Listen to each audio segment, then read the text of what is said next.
yang berjaga di Masjid Al-Aqsa. Di luar dugaan, di tengah konflik panas Rusia-Ukraina, seorang ulama muslim Rusia yang terkemuka dan orang dekat Kadyrov mengirimkan pasukan bersenjata untuk turun gunung ke Masjid Al-Aqsa di Palestina untuk membasmi para tentara kejam Zionis yang kadang seenaknya menembak dan melukai para jemaah dari Palestina yang mau melakukan ibadah.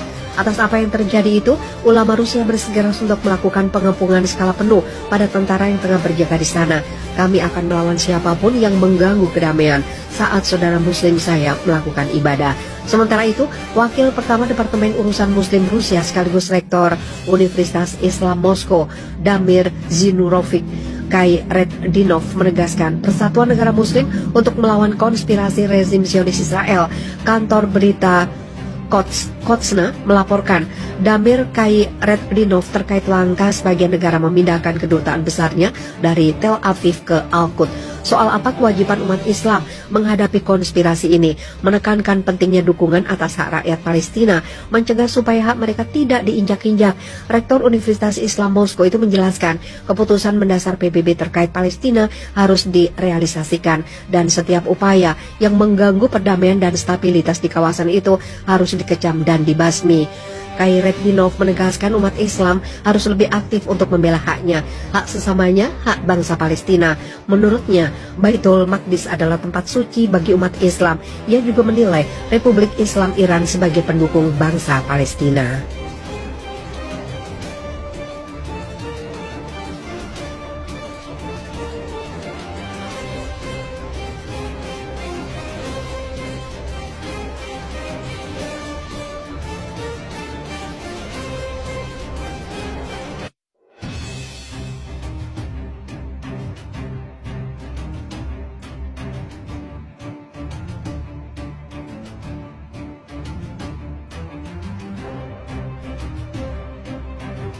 Pakar Zionis Israel diambang keruntuhan. Pakar Zionis memperingatkan tentang pergerakan rezim menuju keruntuhan dengan pembentukan kabinet ekstrim oleh Benyamin Netanyahu. Benyamin Netanyahu, pejabat Perdana Menteri rezim Zionis, mengumumkan kepada Presiden rezim Zionis Isaac Herzog bahwa dia akan membentuk kabinetnya paling lambat 2 Januari 2023 dengan partisipasi Haredi dan Partai Zionis. Pakar politik Israel menilai kabinet baru rezim Zionis yang akan mulai menjabat setelah 5 tahun kebuntuan politik sebagai salah satu kabinet paling radikal dan korup dalam sejarah rezim agresi ini yang akan meningkatkan intensitas keruntuhannya. Menurut jaringan Al-Mayadin, Nahman Say, anggota kabinet Israel saat ini mengatakan bahwa Israel bergerak ke arah yang sangat buruk menuju 3 krisis besar.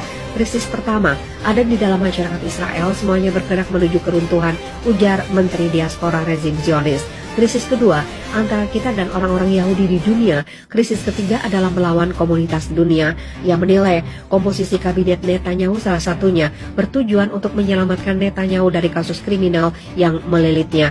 Pada saat yang sama, peringatan tentang bahaya perpecahan internal terhadap kelangsungan hidup rezim Zionis semakin meningkat.